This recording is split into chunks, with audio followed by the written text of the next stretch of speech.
अस्सलामुअलैकुम, आप देख रहे हैं होराइजन न्यूज़ HD। खबर शामिल करते हैं। साहिवाल से करोड़ों रुपए मालियत की गाड़ियां खरीदी गईं। तनख्वाहों की मद में लाखों रुपए माहाना एहलकारों पर खर्च होने के बावजूद मेट्रोपॉलिटन कारपोरेशन साहिवाल की कारकर्दगी सिफर। आला हुकाम से नोटिस लेने का मुतालबा। मेट्रोपॉलिटन कारपोरेशन साहिवाल के चंद मुलाजमीन के अलावा बाकी अमले की कारकर्दगी सिफर। करोड़ों की लागत से गाड़ियां खरीदी गईं, जबकि तनख्वाहों की मद में लाखों रुपए माहाना एहलकारों पर खर्च होने के बावजूद साहिवाल के मुख्तलिफ इलाके कचरे के ढेर बन चुके हैं।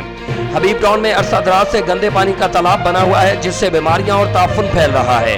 मेट्रोपॉलिटन कारपोरेशन के अफसरान को इलाका मकीनों की तरफ से बार बार तवज्जो दिलवाने के बावजूद भी इस गंदे पानी के तालाब को साफ नहीं किया गया, जबकि मेट्रोपॉलिटन कारपोरेशन के एहलकार अपनी ड्यूटी सर अंजाम न देने के बावजूद भी कौमी खजाने से तनख्वाहें वसूल कर रहे हैं। इलाका मकीनों का कहना है कि मुतलका एहलकारों का फील्ड विजिट होता ही नहीं और ना ही सुपरवाइजर अपने इलाके का विजिट करता है, जबकि ऑफिस में मौज मस्ती के सिवा इनका कोई काम नहीं।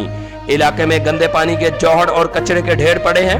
हबीब टाउन के रहायशियों ने कमिश्नर साहिवाल अली बहादुर काजी, डिप्टी कमिश्नर साहिवाल वाजद अली शाह और चीफ मेट्रोपॉलिटन कारपोरेशन ऑफिसर फरमाइश अली चौधरी से मुतालबा किया है कि फौरी तौर पर इसका नोटिस लें और मुतलका अमले के खिलाफ कार्रवाई की जाए।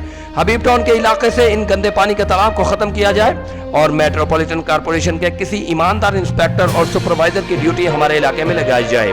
Report Amar Suhail, city reporter, Horizon news HD।